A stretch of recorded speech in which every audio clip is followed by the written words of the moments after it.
श्री जगन्नाथपुरी की सत्य घटना। श्री जगन्नाथपुरी से 10 कोस दूरी पीपलचट्टी ग्राम में रघु केवट का घर था। घर में स्त्री और बूढ़ी माता थी। सवेरे जाल लेकर रघु मछलियाँ पकड़ने जाता और पकड़ी हुई मछलियों को बेचकर परिवार का पालन करता। पूर्वजन्म के पुण्य संस्कारों के प्रभाव से रघु के हृदय में भगवान की भक्ति थी।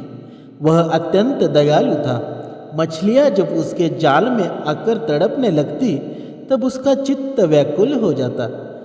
उसे अपने कार्यों पर ग्लानि होती, परंतु जीवन निर्वाह का दूसरा कोई साधन न होने से वह अपने व्यवसाय को छोड़ नहीं पाता था। रघु ने एक अच्छे गुरु से दीक्षा ले ली। गले में तुलसी की कंठी बांध ली थी। सवेरे स्नान करके भगवान नाम का जप करता था। भागवत सुनना और सत्संग में जाना उसका दैनिक कार्य हो गया था। इन सब से उसका अंतःकरण धीरे धीरे शुद्ध हो गया। जीवन मात्र में भगवान विराजमान है, यह बात उसकी समझ में आने लगी। जीव हिंसा से उसे अब तीव्र विरक्ति हो गई। रघु के लिए मछली पकड़ना बहुत ही क्लेशदायक हो गया। उसने इस काम को छोड़ दिया। कुछ दिनों तक घर के संचित अन्न से काम चला, पर संचय था ही कितना, उपवास होने लगा। घर में त्राही त्राही मच गई। पेट की ज्वाला तथा माता और स्त्री के तिरस्कार से व्याकुल होकर रघु फिर जाल उठाना पड़ा। वह स्वयं तो भूख से प्राण दे सकता था, माता और पत्नी का कष्ट उससे सहा नहीं जाता था। पछताता, भगवान से प्रार्थना करता। मछली के स्वर एक दिन वह तालाब पर गया। जाल डालने पर एक बड़ी सी लाल मछली उसमें आई और जाल से निकालने पर तड़पने लगी। रघु का हृदय झटपटा उठा। उसे स्मरण आया कि सभी जीवों में भगवान है। उस तड़पती मछली में स्पष्ट उसे भगवान प्रतीत होने लगे। इसी समय उसे माता और पत्नी की भूखी आकृति का स्मरण हुआ। दुखी व्याकुल रघु ने मछली को जाल से निकालकर पकड़ा और कहने लगा, मस्त रूपधारी हरि, मेरे दुख की बात सुनो। तुम्ही ने मुझे धीवर बनाया है। जीवों को मारकर पेट भरने के सिवा और कोई दूसरा उपाय मैं जीवन निर्वाह का नहीं जानता। इससे तुमको मारने के लिए मैं विवश हूँ। तुम हरि हो या और कोई आज मेरे हाथ से बचकर नहीं जा सकते। रघु ने दोनों हाथों से जोर से मछली का मुख पकड़ा और उसे फाड़ने लगा। सहसा मछली के भीतर से स्पष्ट शब्द आया, रक्षा कर नारायण, रक्षा कर। रघु चकित हो गया। उसका हृदय आनंद से भर गया। मछली को लेकर वह उनकी ओर भागा। वह पर्वत से बहुत से झरने गिरते थे। उन झरनों ने अनेक जलकुंड बना दिए थे। रघु ने एक कुंड में मछली डाल दी। रघु भूल गया वह कई दिन से भूखा है। भूल गया कि घर में माता तथा स्त्री उसकी प्रतीक्षा करती होगी। वह तो कुंड के पास बैठ गया। उसके नेत्रों से 2 झरने गिरने लगे। वह भरे कंठ से कहने लगा, मछली के भीतर से मुझे तुमने नारायण नाम सुनाया, अब तुम दर्शन क्यों नहीं देते? तुम्हारा स्वर इतना मधुर है तो तुम्हारी छवि कितनी सुंदर होगी। मैं तुम्हारा दर्शन पाए बिना अब यहाँ से उतरूंगा नहीं। ब्राह्मण वेश में भगवान रघुनंदन को वहाँ बैठे बैठे 3 दिन हो गए। वह नारायण नारायण रट लगाए था। नारायण में तन्मय था। एक बूंद जल तक उसके मुख में नहीं गया। दिन और रात का उसे पता ही नहीं था। भक्ति की सदा खोज खबर रखने वाले भगवान एक वृद्ध ब्राह्मण के वेश में वहाँ आए और पूछने लगे, अरे तपस्वी, तू कौन है? तू इस निर्जन वन में क्यों आया? कब से बैठा है यहाँ? तेरा नाम क्या है? रघु का ध्यान टूटा।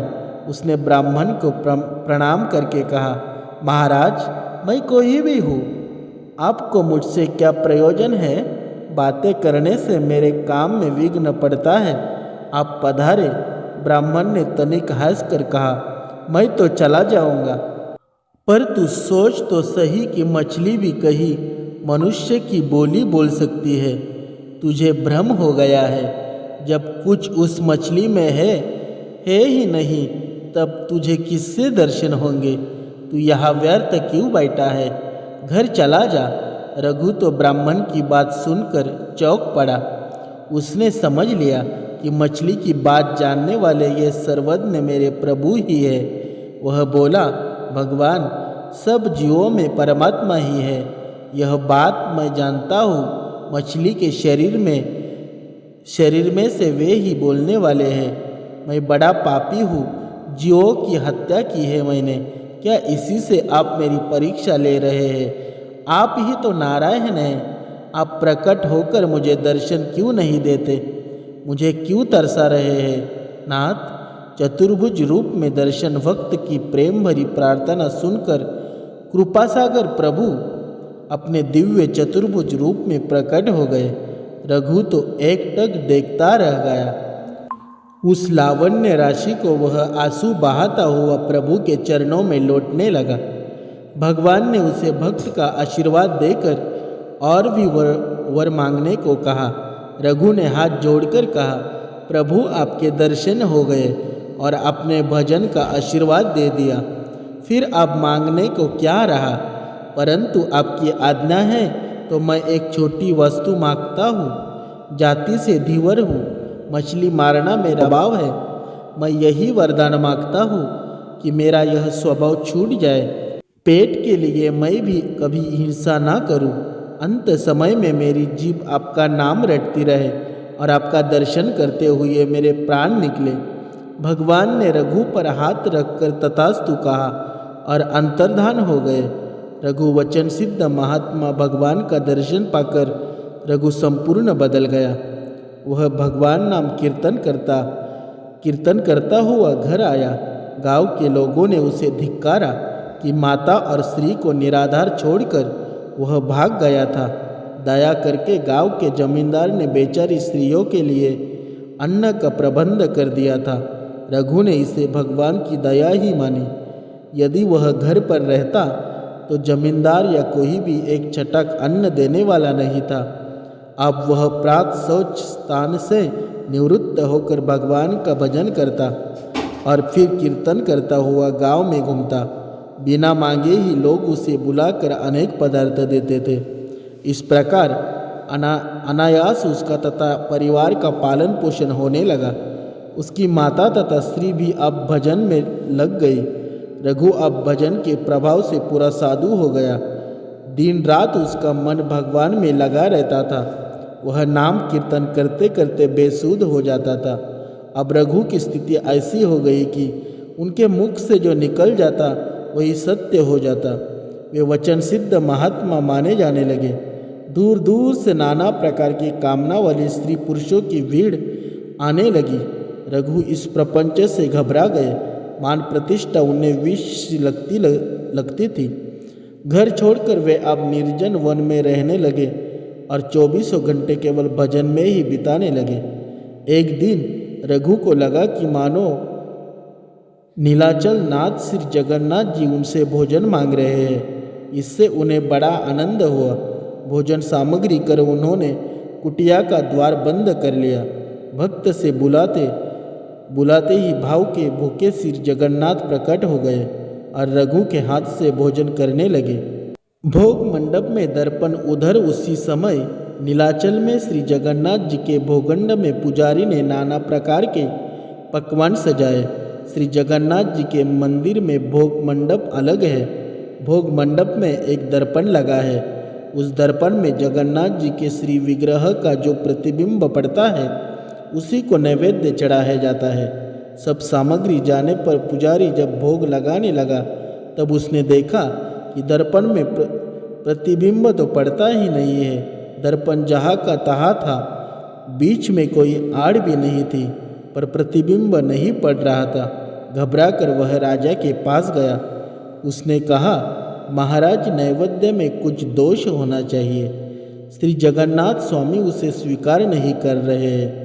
अब क्या किया जाए? श्रद्धालु राजा ने स्वयं देखा कि दर्पण में प्रभु का प्रतिबिंब नहीं है, प्रतिबिंब नहीं पड़ता। उन्हें बड़ा दुख हुआ। वे कहने लगे, पता नहीं मुझसे क्या अपराध हो गया कि मेरी सामग्री से अप्रित भोग प्रभु स्वीकार नहीं करते। मुझसे कोई अपराध हुआ तो ये प्रायश्चित्त करने को मैं तैयार हूँ। राजा का स्वप्न। राजा प्रार्थना करते हुए दुखी होकर भगवान के गरुड़ ध्वज के पास जाकर भूमि पर ही लेट गए। भगवान की लीला से लेटते ही उन्हें तंद्रा आ गई। उन्होंने स्वप्न में देखा कि प्रभु कह रहे हैं, राजा तेरा कोई अपराध नहीं, तू दुखी मत हो, नीलाचल में था ही नहीं, तब प्रतिबिंब किसका पड़ता। मैं तो इस समय पिपली चटी ग्राम में अपने भक्त रघु केवट की झोपड़ी में बैठा उसके हाथ से भोजन कर रहा हूँ। वह जब तक नहीं छोड़ता मैं यहाँ आकर तेरा नैवेद्य कैसे स्वीकारूँ। यदि तू मुझे यहाँ बुलाना चाहता है तो मेरे उस भक्त को उसकी माता तथा स्त्री के साथ यहाँ ले आ, यही उनके रहने की व्यवस्था कर। राजा का स्वप्न टूट गया। वे एकदम उठ खड़े हुए, घोड़े पर बैठकर शीघ्रता से पिपली चट्टी पहुँचे। पूछ पाछ कर रघु केवट की झोपड़ी का पता लगाया। जब कई बार पुकारने पर भी द्वार न खुला, तब द्वार बल लगाकर स्वयं खोला उन्होंने। कुटिया का दृश्य देखते ही वे मूर्ति की भांति हो गए। रोमांचित शरीर रघु सामने भोजन रखे किसी को ग्रास दे रहा है। रघु दिखता है, अन्न दिखता है, ग्रास दिखता है, पर ग्रास लेने वाला मूक नहीं दिखता। राजा चुपचाप खड़े रहे। वह अज्ञात मूक को जिसे कृपा करके वह दिखाना चाहे वही भड़भागी देख सकता था। सहसा प्रभु अंतर्धान हो गए। रघु जल से निकाली मछली की जल्दी ठीक हो जाए। जिस दिन वे पूरी तरह से ठीक होते हैं उस दिन जगन्नाथ यात्रा निकलती है, जिसके दर्शन हेतु असंख्य भक्त उमड़ते हैं। खुद पे तकलीफ लेकर अपने भक्तों का जीवन सुखमयी बनाए, ऐसे तो सिर्फ मेरे भगवान ही हो सकते हैं। जय जगन्नाथ जी, जय जगन्नाथ जी।